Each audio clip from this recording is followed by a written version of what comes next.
नमस्कार फ्रेंड्स, स्वागत है आप सभी का आपके अपने चैनल नॉलेज सागर पर। मैं हूं अरविंद गुप्ता। तो आइए फ्रेंड्स शुरू करते हैं। शुरू करने से पहले यदि आप मेरे चैनल पर नए हैं तो मेरे चैनल को सब्सक्राइब कीजिए और बेल आइकन को प्रेस कीजिए ताकि आगे आने वाली नोटिफिकेशन आप सभी को मिलती रहे। आज का पहला प्रश्न, घास भूमि के परितंत्र के खाद्य श्रृंखला में सबसे उच्च स्तर का उपभोक्ता होता है?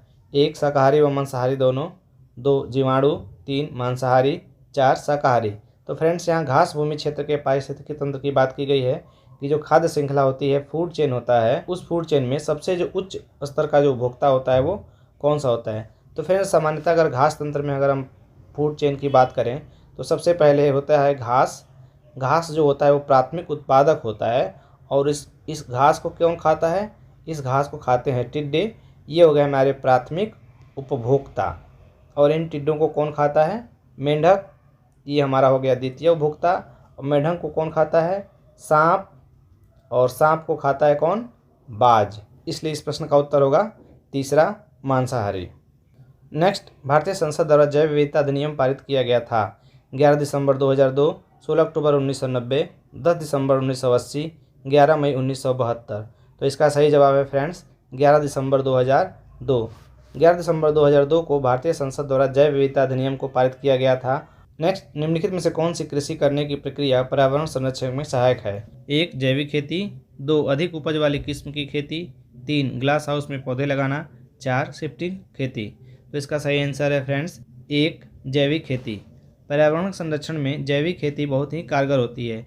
जैविक खेती में ये होता है कि जो रासायनिक उर्वरक और खाद हम लोग प्रयोग करते हैं, कीटनाशक प्रयोग करते हैं, जो खरपतवारनाशी प्रयोग करते हैं, उसका प्रयोग नहीं किया जाता है, बल्कि इसमें जीवांश या खाद का प्रयोग किया जाता है, जो सामान्यतः गोबर की खाद होती है या हरी खाद होती है। इनका प्रयोग करके हम जैविक खेती करते हैं। जबकि अधिक उपज वाली किस्म का खेती का संबंध हरित क्रांति से है। जब हरित क्रांति हुई थी उस समय जो अधिक उपज देने वाली गेहूं की बौनी प्रजाति की किस्में थी उनको लगाया गया था। और तीसरा जो है ग्लास हाउस में पौधे लगाना, यह ग्रीन हाउस इफेक्ट के अंतर्गत होता है। जहाँ सूर्य की किरणें नहीं पहुँच पाती हैं वहाँ पर शीशे का एक घर बना के उसमें पौधे लगाए जाते हैं, जिससे सूर्य की रोशनी इसमें आ जाती है। जबकि शिफ्टिंग खेती को झूम कृषि भी कहते हैं। जनजाति एक जगह खेती करने के बाद वहाँ की भूमि को छोड़ के दूसरी जगह खेती करने लगती है और फिर इसी प्रकार यह सिलसिला चलता रहता है। नेक्स्ट, अम्लीय वर्षा संबंधित है? 1 बोरिक अम्ल, 2 एसिटिक एसिड से, 3 सल्फ्यूरिक एसिड से, 4 हाइड्रोक्लोरिक एसिड से। तो इसका सही जवाब है फ्रेंड्स 3 सल्फ्यूरिक एसिड से।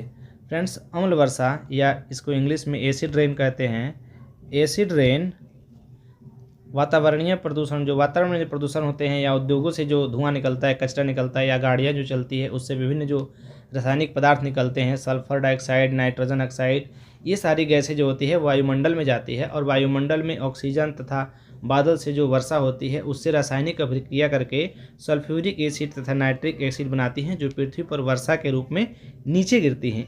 इनके गिरने से जो बहुत सारी त्वचा से संबंधित बीमारियां भी होती हैं और जो हमारी हेरिटेज बिल्डिंगें हैं जैसे ताजमहल वगैरह हैं, इन सब पे क्षय होता है, अर्थात ये भी प्रभावित होती है और इनसे गलती हैं। तो इस प्रकार आपका उत्तर हो जाएगा सल्फ्यूरिक एसिड, जिसका फार्मूला होता है H2SO4। Thank you friends, thanks for watching. Please subscribe and share my channel knowledge Sagar. Thank you.